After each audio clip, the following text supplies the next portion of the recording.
Day 26 of learning German without memorizing words. Today, I'm giving you permission to be incredibly lazy so you can finally speak at native speed. Textbooks trap you into pronouncing every single syllable perfectly. You say, Ich habe einen. If you do that on the streets of Berlin, you sound like a 1990s desktop computer. Real Germans smash their words together like Play-Doh. They drop the trailing E on actions and squeeze articles down to a single letter. Mutate your English mindset. I have a problem. Look how the heavy lifting completely vanishes.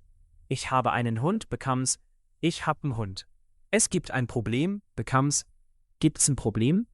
You aren't butchering the language. You're just driving it at full throttle. Stop over-enunciating. Start contracting.